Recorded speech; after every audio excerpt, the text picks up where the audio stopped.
শনিবার দুপুর 1টা নাগাদ দুদিন ব্যাপী আন্তর্জাতিক লিটল ম্যাগাজিন মেলা এবং সাহিত্য উৎসব তোরসা সাহিত্য সংস্থার পক্ষ থেকে উদ্বোধন হলো কোচবিহার রাসমেলা ময়দানে। এই মেলা 7 এবং 8 তারিখ চলবে। আজকের এই উদ্বোধন অনুষ্ঠানে উপস্থিত ছিলেন কোচবিহার পৌরসভার চেয়ারম্যান রবীন্দ্রনাথ ঘোষ, কোচবিহার এসপি দ্যুতিমান ভট্টাচার্য, আইসি তপন পাল এবং একাধিক সাহিত্যিকগণেরা। আজকের এই উদ্বোধন অনুষ্ঠানে কি জানাচ্ছেন তারা শুনবো। এটা আমরা প্রতি বছরই কোচবিহারে আমরা লিটল ম্যাগাজিন মেলা করি, আন্তর্জাতিক লিটল ম্যাগাজিন মেলা। এবছর আমাদের নাইনথ আমাদের লিটল ম্যাগাজিন মেলা। এখানে কোচবিহার জেলা, পার্শ্ববর্তী জেলাগুলো দক্ষিণবঙ্গ, অসম, ত্রিপুরা এবং আমাদের বিহারের থেকেও এবছর এসছে পত্রিকাগুলো।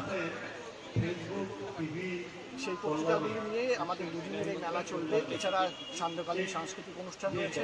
আমরা উদ্বোধনী মঞ্চে এবছর মোট 14 জনকে আমরা সম্মাননা দেওয়ার কথা ছিল, কিন্তু যেহেতু বাংলাদেশের পরিস্থিতি খারাপ, বাংলাদেশ থেকেও এবছর 18 জন কবি সাহিত্যিকের আসার কথা ছিল পত্রিকা নিয়ে। তারা ভিসা সমস্যার জন্য আসতে পারেননি। এই জন্য যাকে সম্মাননা দেওয়ার কথা ছিল রানা মাসুদ, তিনিও আসতে পারেননি।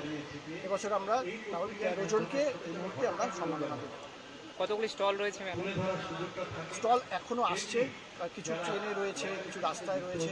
আমরা এক্সপেক্ট করছি মোটামুটি 90 থেকে 100 ক্ষুদ্র পত্র পত্রিকা আমাদের স্টল। আপনার নাম?